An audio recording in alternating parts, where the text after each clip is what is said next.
안녕하세요. 슈님과 더 가까이 가는 동행의 길입니다. 구독과 좋아요, 댓글은 저에게 큰 힘이 됩니다. 오늘 영상도 은혜롭게 봐주세요. 임신 4개월째 초음파 검사는 오전 10시에 예약되어 있었습니다. 박성진이 함께 가겠다고 했습니다. 그 말은 사흘 전에 했습니다. 당일 아침 7시 반에 회사에서 연락이 왔습니다. 긴급 미팅이 잡혔다고 했습니다. 어쩔 수 없다는 말투였습니다. 김은혜는 알겠어요 라고 했습니다. 혼자 병원에 갔습니다. 버스를 2번 갈아탔습니다.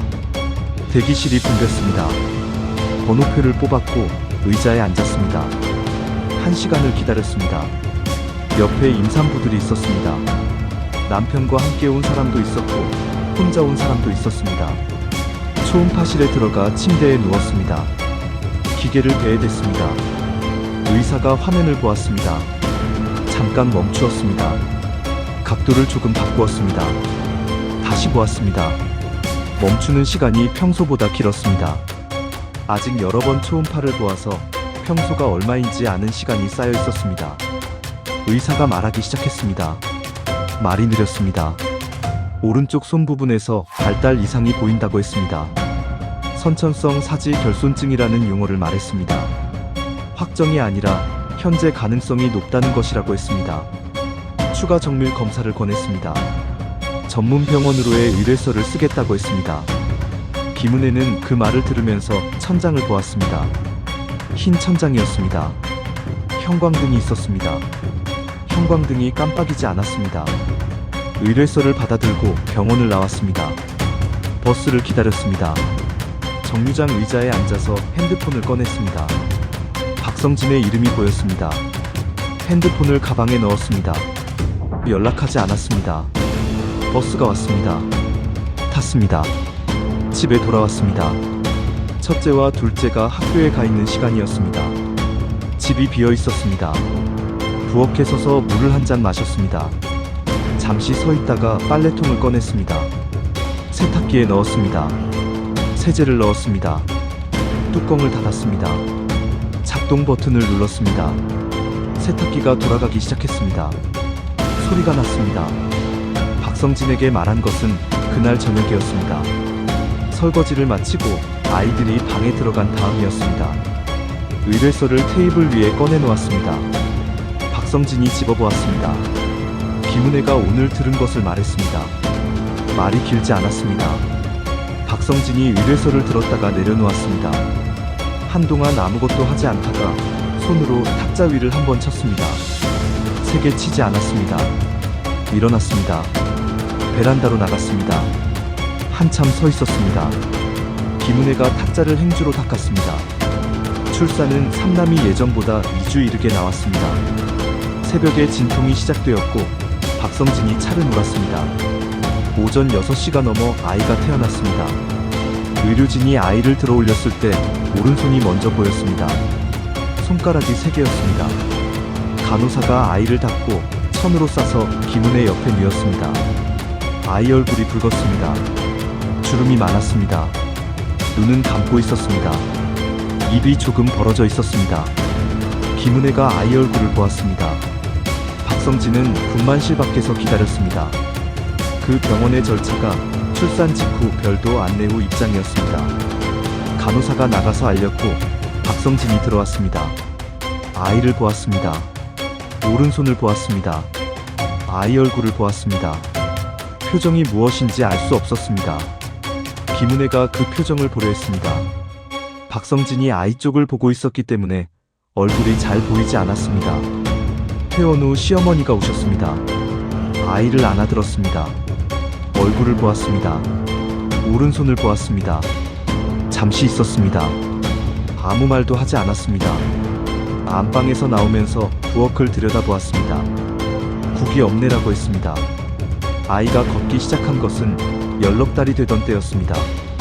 처음에는 벽을 짚고 섰다가 짚지 않고 섰습니다. 발을 뗐습니다. 2걸음 걷다가 앉았습니다. 다시 일어섰습니다. 오른손을 허공에 들었습니다. 균형을 잡는 방식이었습니다. 누가 가르쳐준 것이 아니었습니다. 걷는 것을 배우면서 오른손 쓰는 방법을 같이 찾아낸 것이었습니다. 놀이터 사건은 아이가 3살이 되던 해 7월이었습니다. 모래밭에서 혼자 모래를 담고 있었습니다. 오른손으로 모래를 퍼 양동이에 넣고 있었습니다. 옆에 있던 아이가 그것을 보았습니다. 뒤로 한 발 물러섰습니다. 같이 있던 다른 아이에게 뭔가를 말했습니다. 소리는 작았으나 말은 또렷했습니다. 괴물이라고 했습니다. 놀이터가 한 박자 멈추는 것 같았습니다. 김은혜는 벤치에 있었습니다. 들렸습니다. 다른 아이들도 들은 것 같았습니다. 일어났습니다. 모래밭으로 걸어갔습니다. 아이의 왼손을 잡았습니다. 아이가 양동이를 놓지 않으려 했습니다. 모래가 쏟아졌습니다. 양동이도 같이 들었습니다. 집에 가자라고 했습니다. 아이가 끌리듯 따라왔습니다. 뒤를 보지 않고 걸었습니다. 집에 돌아와 손을 씻겼습니다. 수도꼭지에서 물을 내렸습니다. 왼손과 오른손을 같이 씻겼습니다. 아이가 물이 차갑다고 했습니다. 온도를 조절했습니다. 저녁을 먹었습니다. 밥과 계란 프라이였습니다. 아이가 잘 먹었습니다. 다 먹고 나서 설거지를 했습니다. 재울 때였습니다. 아이가 눈을 반쯤 감은 상태였습니다. 졸린 목소리로 말했습니다. 엄마, 나도 손가락 많았으면 좋겠어. 말이 끝나고 눈을 감았습니다. 잠들기까지 오래 걸리지 않았습니다. 고른 숨소리가 났습니다. 김은혜가 방을 나왔습니다. 불을 껐습니다. 복도에 잠시 서 있었습니다. 부엌으로 갔습니다. 냄비를 꺼냈습니다. 다시마를 그릇에 담고 물을 부었습니다. 내일 아침 미역국을 끓이기 위한 것이었습니다. 수술 상담병원에 처음 간 것은 아이가 4살 때였습니다. 재건 수술 가능성을 알아보려는 것이었습니다. 의사가 아이 손을 살폈습니다. 엑스레이를 찍었습니다. 설명이 이어졌습니다. 가능성이 아예 없는 것은 아니지만 시기와 방법과 비용 문제가 복잡하다고 했습니다. 당장 결정하지 않아도 된다고 했습니다. 김은혜가 메모했습니다. 박성진도 옆에 앉아 들었습니다. 나오면서 박성진이 수술비가 얼마나 되냐고 물었습니다. 김은혜가 자세한 건 더 알아봐야 한다고 했습니다. 주차장에서 차를 타고 나오는 동안 아무 말도 없었습니다. 거리가 있었습니다. 경제적 압박이 숫자로 나타난 것은 그 즈음부터였습니다. 박성진의 월 실수령액은 270만 원이었습니다. 대출 원리금이 65만 원이었고 생활비가 100만 원이었고 아이들 교육비가 40만 원이었습니다. 나머지가 65만 원이었습니다. 저축이 없었습니다. 든 적이 있는 적금은 3년 차에 깼습니다. 쓴 돈이 아이 병원비였습니다. 통장 잔고가 20만 원 아래로 내려간 달이 그 해에만 3번 있었습니다. 상담소를 처음 간 것은 박성진이 먼저 이야기를 꺼냈기 때문이었습니다. 부부 상담이 필요할 것 같다고 했습니다. 말이 조심스러웠습니다. 김은혜가 알겠다고 했습니다. 상담센터는 버스로 40분 거리였고 저녁 7시 예약이었습니다. 첫날 상담사가 2사람을 마주 앉게 했습니다. 기본 정보를 작성했습니다. 어떤 계기로 오셨냐고 물었습니다. 박성진이 먼저 말했습니다. 얘기가 잘 안 된다고 했습니다. 김은혜는 그 말을 들었습니다. 자존감 검사는 상담 5개월째에 이루어졌습니다. 각자 별도로 검사지를 작성했습니다. 여러 문항이 있었습니다. 예, 아니요, 가끔이라는 선택지가 있었습니다. 어떤 문항은 답하기 전에 멈추게 했습니다. 결과를 받은 것은 그 다음 상담일이었습니다. 상담사가 수치를 설명했습니다. 2사람 모두 낮은 편이었습니다. 박성진의 수치가 더 낮았습니다. 상담사가 의미를 설명했습니다. 박성진이 듣다가 물었습니다. 그럼 뭘 어떻게 하면 됩니까? 상담사가 여러 방법을 이야기했습니다. 일기였고 감사 기록이었고 호흡 연습이었습니다. 박성진이 알겠습니다 라고 했습니다. 오는 길 버스 안에서 박성진이 말했습니다. 저 선생이 나를 이상한 사람으로 보는 것 같아. 김은혜가 창밖을 보다가 고개를 돌렸습니다. 박성진은 반대편 창문을 보고 있었습니다. 그런 것 같지 않다고 했습니다. 박성진이 대답하지 않았습니다. 상담을 다녀오면 집이 더 차가워졌습니다. 상담이 서로를 더 또렷하게 보이게 했고, 또렷하게 보이는 것이 늘 좋은 것은 아니었습니다. 상담사의 말이 각자의 방식으로 소화되었습니다. 소화된 방향이 서로를 향해 적용되기 시작했습니다. 상대방의 말이 어떤 패턴인지, 반응이 어떤 심리에서 나오는지 분석하는 눈이 생겼습니다. 그 눈은 편하게 살기 어렵게 만들었습니다. 상담비 계산서를 정리한 것은 2년째 어느 달이었습니다. 회당 12만 원이었고 격주 한 번이었습니다. 2년이면 50회 가까이였습니다. 총액이 600만 원을 넘었습니다. 가계부에 총액을 적었습니다. 적고 나서 가계부를 덮었습니다. 교회 집사님 부부와 마트에서 마주쳤습니다. 과일 코너였습니다. 부부가 먼저 알아보고 다가왔습니다. 안부를 물었습니다. 그 대화 안에서 상담 다닌다는 것이 교회에 알려져 있다는 것을 알 수 있었습니다. 집사님 아내가 말했습니다. 요즘 부부 상담 받는 분들 많더라고요. 우리는 뭐 별 문제 없이 사는 게 다행이지 싶어요. 웃으며 한 말이었습니다. 김은혜도 웃었습니다. 부부가 카트를 밀고 갔습니다. 김은혜가 사과를 골랐습니다. 박성진이 회식을 빠진 날이 있었습니다. 상담 2년째였습니다. 낮에 회식이 잡혔다고 연락이 왔습니다. 빠지기 어려운 자리라는 말도 있었습니다. 알겠어요 라고 했습니다. 그날 저녁 7시 15분 전에 박성진이 들어왔습니다.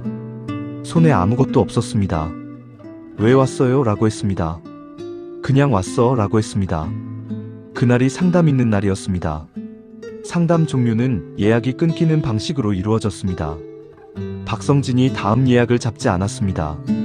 김은혜가 묻지 않았습니다. 마지막 상담이 마지막인지 모르고 한 상담이 되었습니다. 상담사가 수고 많으셨다고 했습니다. 언제든 다시 올 수 있다고 했습니다. 인사를 하고 나왔습니다. 종료 다음 주 저녁 식사 장면이었습니다. 된장찌개와 시금치 나물이었습니다. 모두 먹었습니다. 셋째가 잠옷을 입고 나왔습니다. 단추가 열려 있었습니다. 의자에 앉아 단추를 잠그려 했습니다. 오른손 세 손가락으로 단추를 구멍에 넣으려 했습니다. 잘 들어가지 않았습니다. 다시 했습니다. 시간이 걸렸습니다. 식탁에 있던 누구도 손을 내밀지 않았습니다. 아이가 손을 내밀지 않았기 때문이었습니다. 단추가 잠겼습니다. 아이가 밥을 먹었습니다. 식탁은 계속 그 상태였습니다. 자녀들이 동시에 사춘기를 지나는 시기가 왔습니다. 장남이 고등학교 2학년이었고 차녀가 중학교 3학년이었습니다. 두 사람이 같은 시기에 예민해졌습니다. 집안에서 말이 부딪히는 일이 늘었습니다. 장남은 밤에 늦게 들어왔습니다. 11시가 넘는 날이 여러 번이었습니다. 박성진이 거실에서 기다렸습니다. 장남이 들어오면 말이 시작되었습니다. 말이 높아지면 차녀 방문이 닫혔습니다. 셋째는 그 시간에 이미 자고 있었습니다. 차녀는 밥을 안 먹는다고 하는 날이 있었습니다. 배가 안 고프다고 했습니다. 식탁에 앉았다가 조금만 먹고 일어났습니다. 방으로 들어갔습니다. 박성진이 많이 먹어야 한다고 했습니다. 차녀가 대답을 하지 않았습니다. 문이 닫혔습니다. 셋째는 그 식탁에서 제일 조용히 먹었습니다. 접시를 다 비웠습니다. 박성진과의 거리가 벌어진 것은 어느 사건 때문이 아니었습니다. 말이 줄었습니다. 줄다 보니 필요한 것만 주고받게 되었습니다. 오늘 몇 시에 들어와요? 밥 먹었어요? 이런 것들이었습니다. 그것이 1년이 넘게 이어졌습니다. 냉전이라고 부르기도 어색했습니다. 싸운 것이 없었기 때문이었습니다. 그냥 그런 방식이 된 것이었습니다. 삼남의 수술 여부를 다시 논의한 것은 아이가 11살이 되던 해였습니다. 이전과 다른 병원이었습니다. 의사가 아이 손을 보고 검사를 했습니다. 지금 시점에서 재건 수술이 가능하다고 했습니다. 결과도 긍정적일 수 있다고 했습니다. 아이도 같이 있었습니다. 의사의 말을 아이가 들었습니다. 나오면서 아이가 물었습니다. 수술하면 손가락이 더 생겨요? 의사가 완전히 같아지는 것은 아니지만 기능이 나아질 수 있다고 했습니다. 아이가 알겠어요 라고 했습니다. 병원비 계산은 집에 와서 했습니다. 견적서를 테이블에 펼쳤습니다. 수술 범위에 따라 보험 적용 후 자부담이 3,500만 원에서 4,200만 원 사이였습니다. 박성진의 그달 실수령액은 290만 원이었습니다. 대출 원리금이 85만 원이었습니다. 관리비와 공과금이 25만 원이었습니다. 새 아이 생활비와 교육비가 120만 원이었습니다. 나머지가 60만 원이었습니다. 4,200만 원이면 70개월이었습니다. 5년 10개월이었습니다. 그 계산이 성립하려면 그동안 아무것도 갑작스럽게 생기지 않아야 했습니다. 그런 전제는 지금까지 한 번도 유지된 적이 없었습니다. 견적서를 접었습니다. 주변에 포기하라는 말은 여러 형태로 왔습니다. 시어머니는 그 손으로도 잘 사는 사람들 많다고 했습니다. 말이 단정적이었습니다. 박성진의 직장 선배는 술자리에서 박성진에게 괜히 희망을 주면 아이만 힘들어진다고 했습니다. 박성진이 집에 와서 그 말을 전달했습니다. 교회 지인은 현실적으로 판단해야지 부모 욕심으로 아이 힘들게 하면 안 된다고 했습니다. 말하는 방식과 근거가 다르지만 방향은 같았습니다. 김은혜가 새 말을 다 들었습니다. 새 말에 다 고개를 끄덕였습니다. 박성진이 저녁 식탁에서 꺼낸 말은 달랐습니다. 아이들이 있는 자리였고 밥을 먹다가 말했습니다. 수술은 무리야. 이유가 붙지 않았습니다. 말이 그것으로 끝났습니다. 김은혜가 밥을 먹었습니다. 아이들이 밥을 먹었습니다. 그 이후로 그날 저녁 수술 이야기는 없었습니다. 권사 직분 제안은 그해 가을 주일 예배 후에 왔습니다. 장로님이 먼저 이야기를 꺼냈고 목사님이 공식 제안을 했습니다. 사무실에서였습니다. 기도와 봉사와 섬김이 요구되는 자리라는 설명이 있었습니다. 김은혜에게 맞는 자리라고 했습니다. 그 이야기가 교회 안에 퍼지는 데는 시간이 많이 걸리지 않았습니다. 반응이 다양했습니다. 지금 가정이 저런데 무슨 권사냐는 말이 여러 방향에서 들렸습니다. 걱정하는 목소리도 있었습니다. 비아냥이 섞인 목소리도 있었습니다. 집사님 한 명이 직접 말했습니다. 은혜씨, 지금 감당이 될까요? 가정이 먼저 아닌가요? 좋은 말투였습니다. 걱정이 담긴 말이었습니다. 김은혜가 감사합니다 라고 했습니다. 수락하는 자리에서 이유를 말하지 않았습니다. 감사합니다 라고 했고 고개를 숙였습니다. 그게 전부였습니다. 기도를 시작한 것은 권사 취임 다음 달부터였습니다. 새벽 5시였습니다. 교회에 가지 않고 거실에서 했습니다. 불을 켜지 않았습니다. 창밖으로 새벽빛이 조금씩 들어오고 있었습니다. 소파 앞에 무릎을 꿇었습니다. 어색했습니다. 무슨 말을 해야 할지 몰랐습니다. 처음에는 그냥 앉아만 있었습니다. 5분쯤 있다가 일어났습니다. 다음 날도 같은 시간에 나왔습니다. 박성진의 냉소는 2주쯤 후에 나왔습니다. 아침에 김은혜가 거실에 있는 것을 보고 방에서 나왔다가 들어갔습니다. 밥을 먹으면서 말했습니다. 새벽에 뭐 하는 거야? 기도한다고 했습니다. 박성진이 숟가락으로 국을 저었습니다. 그게 뭐가 달라지냐? 말이 낮았습니다. 힘이 있었습니다. 김은혜가 아무 말도 하지 않았습니다. 박성진이 먼저 일어났습니다. 어느 주일 예배에서였습니다.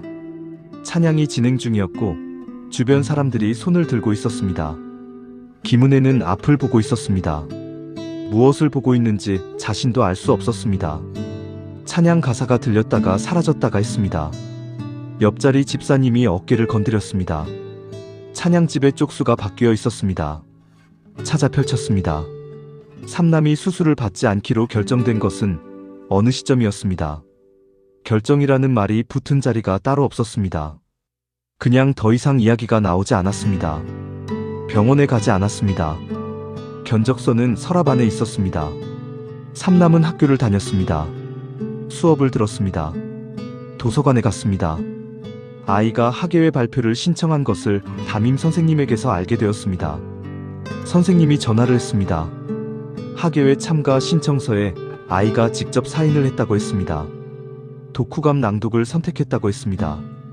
말미에 혹시 괜찮으시겠어요? 라는 말이 있었습니다. 아이가 원하는 거라면 됩니다 라고 했습니다. 발표 준비는 방에서 혼자 했습니다. 독후감을 직접 썼습니다. 읽는 연습을 했습니다. 방문이 닫혀 있었고 가끔 목소리가 새어나왔습니다. 또렷한 목소리였습니다. 흐르지 않는 소리였습니다. 끊기지 않는 소리였습니다. 마이크 잡는 연습을 했다는 것은 나중에 알았습니다. 방에 들어갔을 때 아이가 빗을 내려놓는 것을 보았습니다. 오른손에 들고 있다가 내려놓은 것이었습니다. 김은혜가 보지 않은 척했습니다. 간식 가져왔어 라고 했습니다. 아이가 받았습니다. 나왔습니다. 학예회 전날 밤 아이가 일찍 잠자리에 들었습니다. 불을 껐습니다. 김은혜가 방문을 살짝 열었다가 닫았습니다. 아이가 자고 있었습니다. 학예회 당일 강당은 학부모로 가득 찼습니다. 앞자리부터 채워졌습니다. 김은혜는 중간쯤에 앉았습니다. 박성진은 늦는다고 연락이 왔습니다. 행사가 시작되었습니다. 아이들이 차례로 나왔습니다. 아이 이름이 호명되었습니다.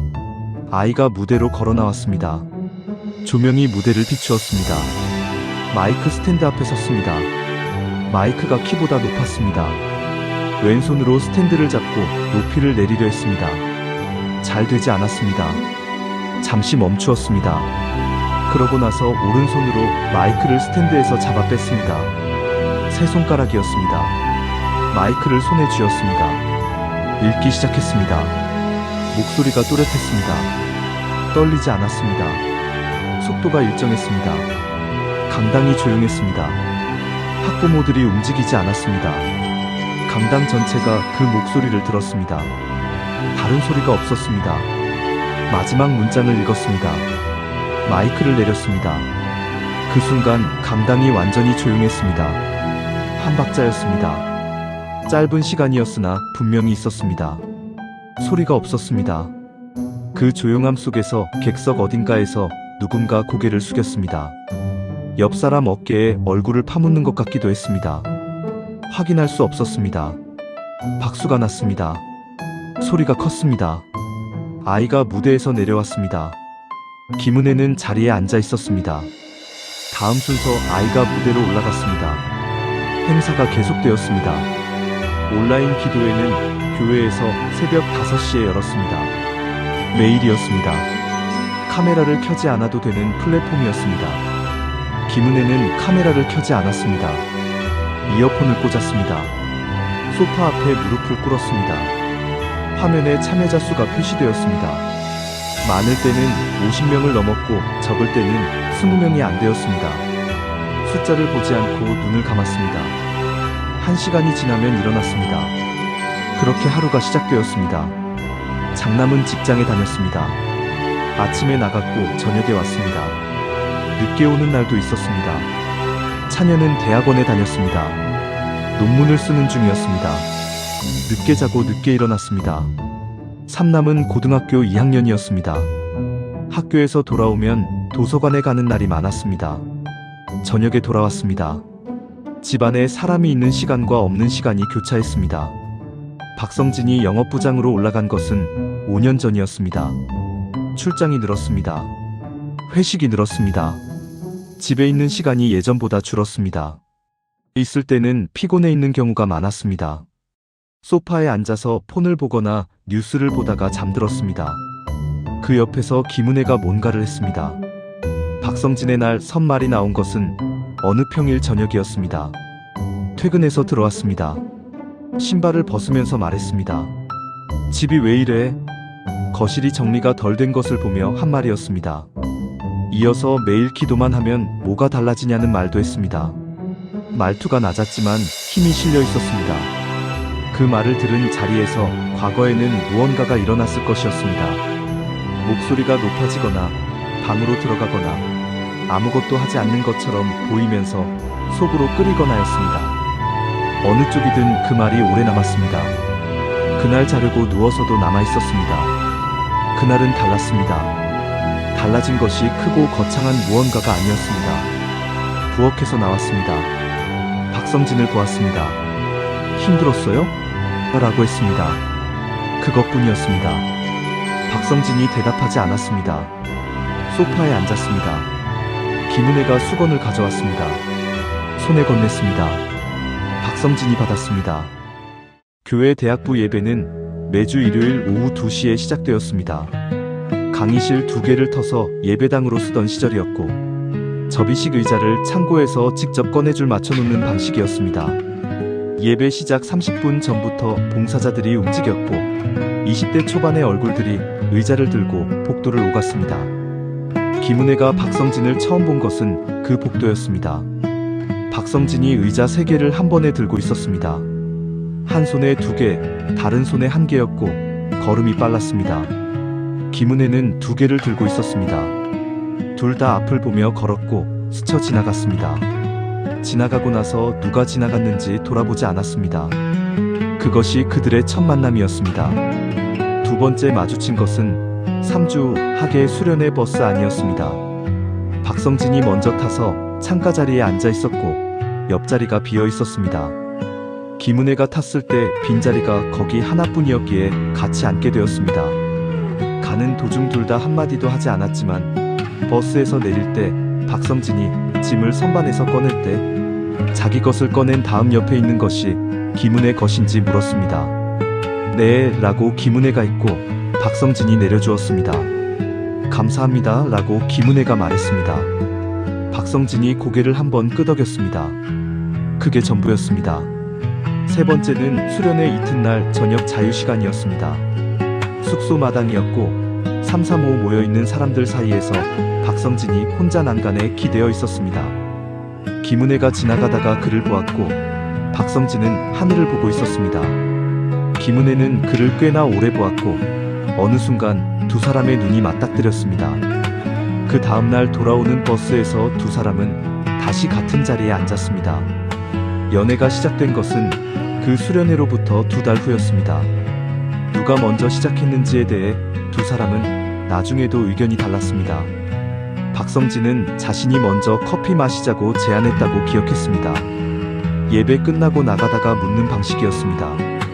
김은혜는 그 전에 자신이 먼저 영화를 보자고 했다고 기억했습니다. 어느 쪽이 맡은 첫 번째 커피는 교회 근처 카페에서 이루어졌습니다.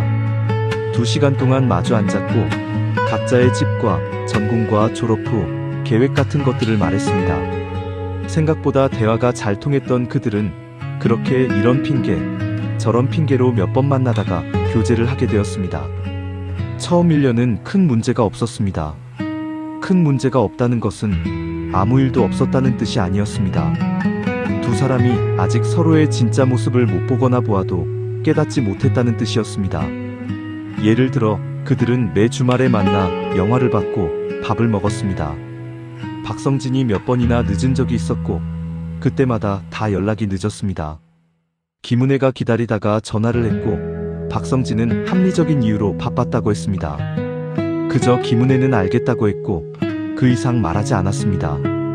김은혜는 사랑했기에 이해했고 박성진은 김은혜가 이해하리라 믿었습니다.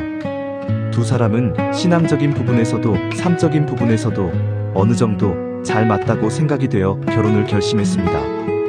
결혼식 날 김은혜의 친정어머니는 내내 표정을 관리했습니다. 표정을 관리한다는 것은 표정이 있되 그 표정이 무슨 표정인지 읽히지 않게 하는 것이었습니다. 축하받는 얼굴도 아니었고 걱정하는 얼굴도 아니었습니다. 식이 시작되기 전 대기실에서 김은혜를 잡았습니다. 머리핀이 돌아가 있다고 했습니다. 다시 꽂아주었습니다. 꽂으면서 말했습니다. 행복하게 살아라. 짧은 말이었습니다. 그 앞뒤로 다른 말이 없었습니다.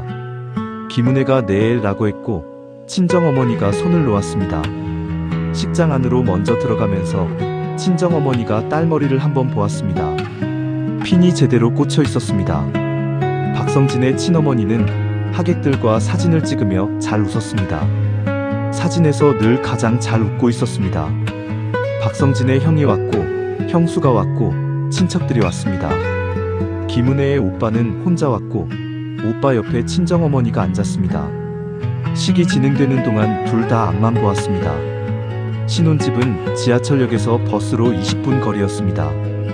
박성진이 먼저 보러 다녔고 3곳 중에서 골랐습니다. 고른 기준은 보증금이 제일 낮은 곳이었습니다. 김은혜가 그 집을 처음 본 것은 계약 당일 오후였습니다. 창문이 북향이었습니다. 오후 3시인데 햇빛이 들어오지 않았습니다. 괜찮아 라고 김은혜가 말했습니다. 박성진이 옥탑방은 여름에 더 덥다고 설명했습니다. 김은혜는 알겠어 라고 했습니다. 계약서에 도장을 찍었습니다. 신혼 첫날 밤 박성진은 먼저 잠자리에 들었습니다. 김은혜는 짐 정리를 시작했습니다. 이사 박스가 20개 가까이 있었고 어디서부터 시작해야 할지 몰라 일단 제일 위에 있는 박스를 뜯었습니다. 그릇들이 나왔습니다. 하나 둘 부엌에 나르며 제 위치에 넣었습니다. 다음 박스를 뜯었습니다. 책들이었습니다. 책장이 아직 조립되지 않았기에 책을 바닥에 쌓았습니다. 그중 방 안에서 박성진이 코를 고는 소리가 났습니다. 사실 김은혜는 그 소리를 처음 들었습니다. 연애 2년 동안 들어본 적 없는 소리였습니다. 같이 잔 적이 없었기 때문이었습니다. 한동안 그 소리를 들으며 서 있다가 박스 하나를 더 뜯었습니다. 첫 번째 생활비 부족 사건은 결혼 2달 차였습니다. 카드 명세서가 왔고 박성진이 먼저 펼쳐보았습니다. 24,000원짜리 항목이 있었습니다. 내과 병원이었습니다. 박성진이 왜 병원에 갔냐고 물었습니다. 김은혜가 몸이 좀 안 좋았다고 했습니다. 박성진이 왜 미리 말하지 않았냐고 했습니다. 김은혜가 별일 아닌 것 같아서라고 했습니다. 박성진이 그래도 말을 해야지 라고 했습니다. 김은혜가 그렇게 큰 돈도 아닌데 라고 했습니다. 거기서 목소리가 달라졌습니다. 박성진의 말이 점점 빨라졌고 높아졌습니다. 지출이 어떻고 계획이 어떻고 소통이 어떻고 하는 말이 이어졌습니다. 처음엔 각자의 의견을 이야기했지만 박성진의 목소리가 점점 높아지며 말이 어느 순간부터 논리가 아닌 무언가가 되었습니다.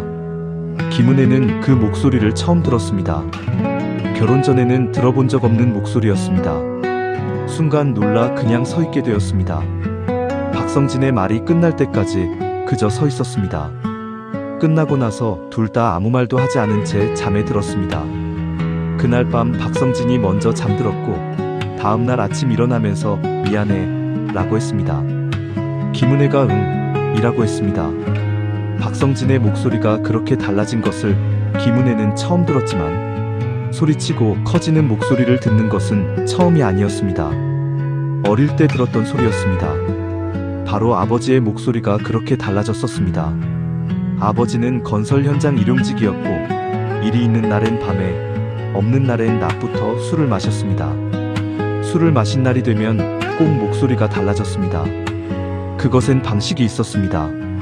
먼저 말이 많아지고 그 다음엔 높아지고 빨라지고 그 후엔 둔탁한 소리와 괴성같이 들렸습니다. 그 순서를 김은혜는 알고 있었습니다. 현관문이 열리는 소리를 들으면 그날 저녁이 어떤 저녁인지 알 수 있었습니다. 문이 3개 닫히면 그날이었습니다. 그 소리를 들으면 오빠 방으로 들어갔습니다. 오빠와 책상 앞에 나란히 앉았습니다. 공부를 하는 척했습니다. 소리가 다 끝날 때까지 나오지 않았습니다. 아버지가 처음 손을 올린 것은 김은혜가 초등학교 5학년 때였습니다. 뺨이 아니라 머리였습니다. 손바닥으로 정수리를 한번 쳤습니다. 이유가 무엇이었는지는 기억나지 않습니다. 기억나는 것은 손이 올라오기 직전 아버지의 눈이었습니다. 눈의 색이 바뀐다고 생각했습니다. 바뀐다기보다 눈에서 무언가가 사라지는 것 같았습니다. 그 눈을 보고 나서 손이 왔습니다. 그 이후로 김은혜는 아버지 눈을 직접적으로 쳐다볼 수 없었습니다. 마치 그래서는 안 될 것을 본 것 같기 때문이었습니다. 후에 어디를 얼마나 맞았는지, 그게 김은혜의 본인이었는지 어머니였는지 기억조차 나지 않을 사건들이 이어졌습니다. 오빠가 성인이 되고 아버지에게 대적할 수 있게 되었을 때 그 사건들은 줄었습니다. 시간이 한참 흘러 오빠는 결혼한 후에 어느 명절 식사 자리에서 그 시절을 꺼냈습니다. 웃으며 말했습니다. 그때 우리 엄마가 고생 많이 했지. 김은혜는 그 말을 들으며 국을 먹었습니다. 고생한 것은 엄마만이 아니었습니다. 하지만 그 말을 하지 않았습니다. 오빠가 기억하지 못하는 것인지 기억해도 말하지 않기로 한 것인지 알 수 없었습니다. 어느 쪽도 김은혜가 바꿀 수 있는 과거는 없는 것이었습니다. 그저 국만 퍼먹었습니다. 김은혜의 남편, 그러니까 박성진의 아버지가 집을 나간 것은 박성진이 12살 때였습니다. 박성진이 그 이야기를 꺼낸 것은 결혼 3년차 겨울이었습니다. 술을 마신 날이었고 불을 끄고 누운 뒤였습니다. 천장을 보며 말했습니다. 말투는 건조했습니다. 아버지가 나간 날 아침밥을 먹었다는 것, 학교에 갔다는 것, 평소와 같이 선생님이 숙제 검사를 했다는 것을 말했습니다. 숙제를 안 해간 사람은 자신뿐이었고 복도에 나가 있었다는 것도 말했습니다. 그렇게 집에 돌아왔는데 그날 자신이 잠들 때까지 아버지를 볼 수 없었다는 것이었습니다. 김은혜가 그 옆에 누워서 이야기를 들었습니다. 박성진은 그저 말을 마치고 잠들었습니다. 시댁 첫 명절은 결혼 첫 해 추석이었습니다. 경북이었기에 기차를 타고 갔습니다. 기차에서 박성진은 곧바로 잠을 잤습니다. 김은혜는 창밖을 보며 2시간을 내리 혼자 깨 있었습니다.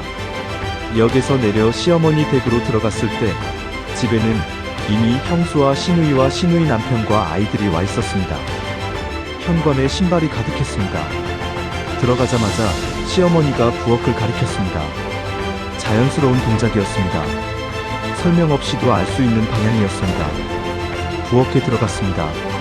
씻고 자르고 삶는 일이 이미 분담되어 있었습니다. 형수가 전을 부치고 있었습니다. 김은혜가 어떤 것을 도와드릴까요? 라고 했습니다. 시어머니가 나물부터 무치라고 했습니다. 나물을 무쳤습니다. 명절 음식 5가지를 다 만들 때까지 화장실 한 번 못 간 채 꼬박 부엌에 있었습니다. 그렇게 첫 시댁에서 부엌에 가장 오래 서 있었고 가장 늦게 나오게 되었습니다. 상을 차리고 나서 남자들이 먼저 앉아 먹었습니다. 박성진도 앉았습니다. 여자들은 기다려야 했습니다. 남자들이 어느 정도 다 먹은 후에야 먹었습니다. 시어머니가 먹으면서 김은혜를 보았습니다. 남자가 아들이 먼저다. 설명하는 말투였습니다. 또는 확인하는 말투였습니다. 김은혜가 네 라고 했습니다. 시어머니가 김은혜를 한 번 더 보았다가 시선을 거뒀습니다. 돌아오는 기차 안에서 박성진이 말했습니다. 우리 어머니 좀 그렇지? 웃음이 있는 말이었습니다. 웃음으로 양해를 구하는 것 같기도 했습니다. 김은혜는 아니야 라고 했습니다. 박성진이 그래? 하고 잠시 창밖을 보다가 이내 잠들었습니다.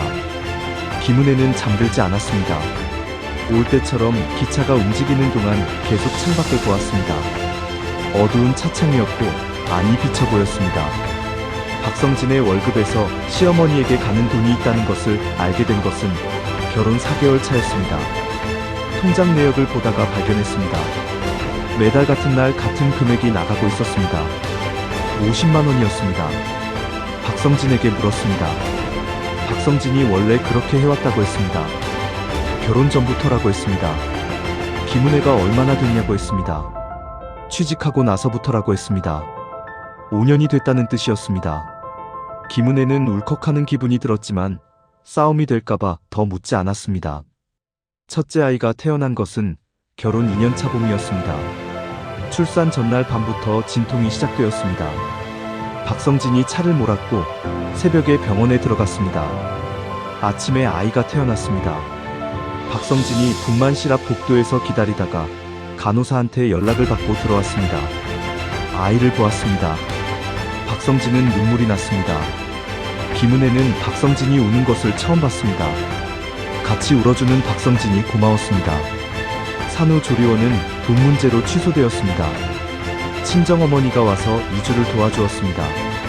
친정어머니가 돌아간 다음 날부터 김은혜가 혼자 있습니다. 돌잔치 준비 중 비용 문제로 갈비를 빚을 때도 있었으니까 박성진은 인당 단가를 낮추자고 했고 김은혜는 음식질을 유지하자고 했습니다. 같은 이야기를 며칠 했습니다. 어느 날 저녁 다시 그 이야기가 나왔고 박성진이 말했습니다. 당신이 벌어오는 것도 아니면서. 나온 직후 박성진이 입을 다물었습니다. 그 말이 선을 넘은 말이라는 것을 박성진도 알았습니다. 그러나 말은 이미 나와 있었습니다. 김은혜가 그 말을 들었습니다. 아무것도 하지 않았습니다. 돌잔치 당일은 여러 가지가 잘못되었습니다. 아침에 아이가 미열이 났습니다. 37도 8이었습니다. 해열제를 먹이고 행사장으로 갔습니다. 아이가 내내 칭얼거렸습니다. 사진 기사가 30분 늦게 왔습니다. 풍선이 터졌습니다. 음식이 맛없다는 말을 한 하객이 했고 그 말이 김은의 귀에 들렸습니다. 행사가 끝났습니다. 정리를 하고 돌아왔습니다. 아이를 재웠습니다. 박성진이 소파에 앉아 있었습니다. 김은혜는 설거지를 했습니다. 김은혜가 가출한 것은 돌잔치 다음 주 목요일이었습니다. 아이를 친정에 맡겼고 가방 하나에 옷 사흘치를 넣었습니다. 어디로 갈지 정하지 않았습니다. 집에서 나와 버스 정류장으로 갔습니다. 오는 버스를 탔습니다. 어느 버스인지 확인하지 않고 탔습니다. 종점까지 갔습니다. 종점에서 내렸습니다. 근처에 편의점이 있었습니다. 들어가서 물 한 병을 샀습니다. 밖에 있는 플라스틱 의자에 앉았습니다. 1시간 40분쯤 앉아 있었습니다. 핸드폰이 6번 울렸습니다. 받지 않았습니다. 7번째에 받았습니다. 시어머니였습니다. 실종 신고를 한 것은 박성진이었습니다. 경찰에서도 친정어머니도 연락을 하다가 김은혜에게 7번째로 전화를 건 사람은 시어머니였습니다. 첫마디가 도대체 네가 무슨 생각이냐였습니다. 김은혜는 그동안 속상했던, 불합리하다고 생각했던 모든 것을 이야기하려다가 그냥 들어갈게요 라고 했습니다. 버스를 탔습니다. 다시 긴 시간을 탔습니다. 집에 왔습니다. 박성진이 현관 앞에 서 있었습니다. 아무 말도 하지 않고 비켜섰습니다. 김은혜가 안으로 들어갔습니다. 경찰 연락 이후 교회 지인 2명이 안부 전화를 했습니다. 첫 번째 사람은 괜찮냐고만 했습니다. 두 번째 사람은 경찰까지 갔어요? 라고 했습니다. 그 말의 무게에 뭔가가 담겨 있었습니다. 걱정인지 다른 것인지 전화 너머로는 알 수 없었습니다. 김은혜가 별일 아니에요 라고 했고 전화를 끊었습니다. 이혼 이야기는 결혼 6년 차에 처음 나왔습니다. 김은혜가 먼저 꺼냈습니다. 식탁에 마주 앉은 상태였고 아이가 자는 시간이었습니다. 이혼을 생각해봤어요. 말이 평평했습니다. 올라가거나 내려가지 않는 목소리였습니다. 박성진이 국을 먹다가 숟가락을 내려놓았습니다. 한동안 그 상태로 있었습니다. 일어났습니다. 방으로 들어갔습니다. 문을 닫았습니다. 소리가 나지 않았습니다. 다음날 시어머니에게서 전화가 왔습니다. 박성진이 연락한 것이었습니다. 시어머니의 말은 단정적이었습니다. 이 집안에 이혼은 없어요. 그 다음으로 이혼한 집 아이들이 어떻게 되는지에 대한 이야기가 1시간쯤 이어졌습니다. 알겠습니다 라고 하고 전화를 끊었습니다. 친정어머니가 온 것은 이틀 후였습니다. 아이를 보러 왔다고 했습니다. 아이를 보는 시간보다 김은혜 옆에 앉아있는 시간이 더 길었습니다. 너가 선택한 결혼이다. 그리고 아이 생각을 해야지라는 말을 2번 했습니다. 앉자마자 1번, 일어나면서 1번이었습니다. 네, 라고 2번 다 했습니다. 목사님의 면담 요청이 온 것은 그 주 금요일이었습니다. 사택에서였고 사모님이 차를 내왔습니다. 목사님이 말했습니다. 기도로 이겨내면 이 가정이 더 아름다운 가정이 됩니다. 김은혜가 차를 마셨습니다. 뜨거웠습니다. 천천히 마셔야 했습니다. 목사님이 기도해 주었고 눈을 감았습니다. 기도가 끝나고 아멘이라고 했습니다. 집으로 돌아오는 버스 안에서 창밖을 보았습니다. 가을이었고 나무가 붉었습니다. 정류장마다 사람이 타고 내렸습니다. 어느 정류장에서 유모차를 끄는 여자가 내렸습니다. 유모차 안에 아이가 자고 있었습니다. 여자가 골목으로 들어갔습니다. 버스 문이 닫혔습니다. 그의 이후로 주변 사람들 사이에서 이 부부는 오래 못 간다는 말이 돌았습니다. 아는 사람을 통해 아는 사람에게 전해지는 방식이었습니다. 성격 차이라는 사람도 있었고, 경제 문제라는 사람도 있었고, 시댁 문제라는 사람도 있었습니다. 근거는 제각각이었으나 방향은 같았습니다. 확신이 있는 사람들은 길게 말하지 않았습니다. 확신이 있으면 긴 설명이 필요 없었습니다. 그 확신은 조용하고 단단하게 퍼져나갔습니다. 침묵의 식탁은 그 무렵부터 일상이 되었습니다. 밥을 먹었고 국을 먹었고 반찬을 집었습니다. 아이가 숟가락으로 그릇을 두드리는 소리가 제일 컸습니다. 박성진은 먹는 속도가 빨랐고 먼저 일어났습니다. 김은혜는 아이 입에 밥을 넣어주면서 먹었습니다. 밥이 식어도 그렇게 먹었습니다. 식탁이 끝나는 소리는 의자가 뒤로 밀리는 소리였습니다. 매번 그 소리가 났습니다. 저녁을 먹는 동안 박성진은 말이 없었습니다. 김은혜도 말을 많이 하지 않았습니다. 삼남이 오늘 수학 시험이 있었다고 했습니다. 박성진이 어떻게 됐냐고 물었습니다. 잘 봤어요 라고 했습니다. 그 이후로 다시 조용해졌습니다. 그렇게 식사가 끝났습니다. 장애 아동을 위한 기도 제목이 기도회 안에 올라온 것은 그 주 목요일이었습니다. 화면에 기도 제목이 표시되었고 인도자가 읽었습니다. 선천성 장애를 가진 아이들을 위해, 그 가족들을 위해 라는 내용이었습니다. 김은혜가 눈을 감고 있었습니다. 이어폰 안으로 인도자 목소리가 들렸습니다. 거실이 어두웠습니다. 새벽이어서였습니다. 기도가 끝나고 나서 차녀가 거실로 나왔습니다. 물을 마시러 나온 것이었습니다. 이어폰을 빼는 것을 보았습니다. 엄마 또 기도해? 라고 했습니다. 응, 이라고 했습니다. 차녀가 물을 따르면서 말했습니다. 나도 요즘 기도가 하고 싶어. 김은혜는 순간 놀랐지만 그렇게 놀란 티를 내지 않으려 한 채 잘 생각했다고 말해주었습니다. 그날 밤 차녀 방에서 소리가 났습니다. 작은 소리였습니다. 복도를 지나다가 들렸습니다. 우는 소리였습니다. 방문 앞에 섰습니다. 노크를 할까 했습니다. 하지 않았습니다. 얼마 후 소리가 잦아들었습니다. 복도에 잠시 있었던 김은혜는 자기 방으로 들어갔습니다. 박성진이 삼남 방 앞에 서 있는 것을 본 것은 늦은 밤이었습니다. 삼남 방에 불이 켜져 있었습니다. 박성진이 손잡이를 잡았다가 놓았습니다. 고민하다가 다시 잡았습니다. 노크했습니다. 작지만 삼남의 네 라는 소리가 들렸습니다. 문을 열고 들어갔습니다. 삼남이 책상에 앉아 있었습니다. 문이 닫혔습니다. 복도에서는 안이 보이지 않았습니다. 들리지도 않았습니다. 며칠 후 저녁이었습니다. 아이들이 각자 방에 들어간 다음이었습니다. 박성진이 거실에 앉아 있었습니다. 부엌을 정리하고 나왔습니다. 두 사람만 있었습니다. 박성진이 말을 시작했습니다. 말이 길었습니다. 가장으로서 충분하지 않았다는 것이었습니다. 경제적으로 모자랐다는 것이었고, 시간으로 모자랐다는 것이었고, 모든 방식에서, 방법에서 본인이 모자랐다는 것이었습니다. 아이들한테도 그랬고, 김은혜한테도 그랬다고 했습니다. 구체적인 일을 나열하지 않았습니다. 나열할 필요가 없었습니다. 두 사람 다 알고 있었습니다. 박성진의 말이 끝났습니다.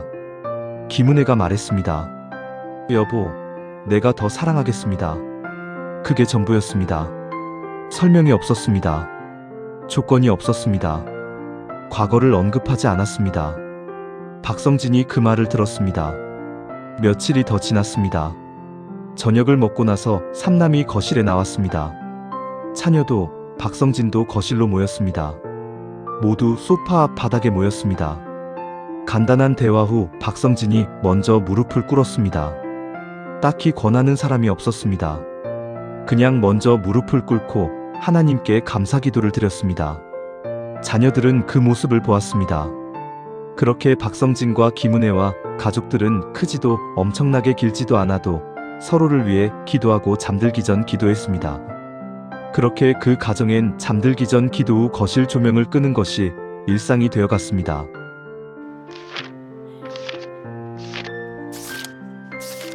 이 가정을 오래 지켜본 사람들에게는 각자의 근거를 대며 이야기를 할 것입니다. 그중 가장 큰 논쟁은 성격이 맞지 않는다는 것이었습니다. 남편은 감정을 통제하지 못했고 아내는 감정을 드러내지 않았습니다. 그 조합이 오래갈 리 없다는 것이었습니다.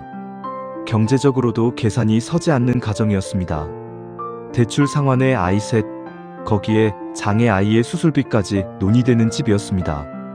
부부 상담을 2년 동안 다녔다는 것도 아름아름 알려져 있었습니다.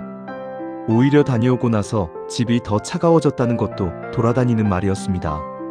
권사 직분 제안을 수락했을 때는 교회 안에서조차 고개를 저었습니다. 지금 가정이 저런데 라는 말이 여러 방향에서 나왔습니다. 그 말을 한 사람들이 틀린 것이 아니었습니다. 볼 수 있는 것을 보고 한 말이었습니다. 근거가 있었습니다. 그러나 그 확신들은 한 가지를 계산에 넣지 않았습니다. 이 가정이 무너지고 있는 이유가 그들이 생각한 이유와 달랐다는 것이었습니다. 처음부터 사랑이 문제가 아니었습니다.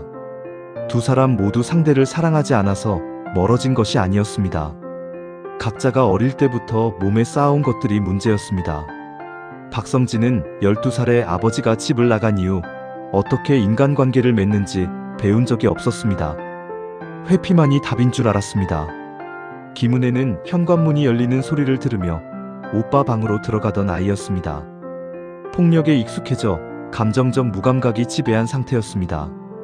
그래서 박성진의 목소리가 달라지거나 태도가 달라지면 몸이 먼저 알았습니다. 무엇을 해야 할지보다 어떻게 버텨야 할지를 먼저 생각했습니다. 두 사람이 서로에게 적이었던 것이 아니었습니다. 두 사람이 각자의 상처를 들고 같은 공간에 살게 된 것이었습니다. 그 상처들이 같은 방향을 보지 않았기에 부딪혔습니다. 부딪힐 때마다 어느 쪽도 의도한 것이 아니었지만 결과는 계속해서 쌓였습니다. 2년의 상담이 그것을 해결하지 못한 이유도 거기 있었습니다. 상담은 두 사람을 더 또렷하게 보이게 했고 또렷하게 보이게 된 것이 서로를 향한 분석으로 이어졌습니다. 해결하려 할수록 더 멀어지는 구조였습니다. 그렇다면 무엇이 달라졌는지에 대해서 주변 사람들이 기대하던 방식의 전환은 없었습니다. 박성진이 극적으로 바뀐 사건이 없었습니다. 경제 문제가 해결된 것도 아니었습니다. 삼남의 수술이 이루어진 것도 아니었습니다. 상담을 다시 시작한 것도 아니었습니다. 교회에서 인정받게 된 것도 아니었습니다. 오랜 냉전이 어느 날 갑자기 끝난 것도 아니었습니다. 달라진 것은 한 문장이었습니다. 여보, 내가 더 사랑하겠습니다. 설명이 없었습니다. 조건이 없었습니다. 과거를 꺼내지 않았습니다. 그것이 다였습니다. 그 문장이 박성진의 긴 고백 뒤에 나왔습니다. 박성진이 50대 중반이 넘어서 자신이 충분하지 않은 가장이었다는 것을 말했을 때 김은혜가 그 말을 듣고 한 것이 그 문장이었습니다. 30년의 결혼 생활 동안 서로의 억울함만을 호소한 것이 아니었습니다. 박성진은 텔레비전을 켜지 않았습니다. 그저 무릎을 꿇고 자녀들 앞에서 기도했습니다. 다소 평범해 보일지라도 이 가정엔 그리 평범한 배경이 아니었고 오래 못 갈 것이라고 확신했던 지인들은 놀랐습니다. 기준으로 본다면 이 가정은 지금도 완전하지 않을 것입니다. 경제 문제가 해결되지 않았습니다. 삼남의 손이 달라지지 않았습니다. 박성진이 완전히 다른 사람이 된 것도 아니었습니다. 그것처럼 모든 가정은 완벽해지지 않았습니다. 다만 그 과정에서 예수님이 먼저 그러하셨던 것처럼 서로를 이해해주고 사랑해주는 것이 최선이 아닐까 싶습니다.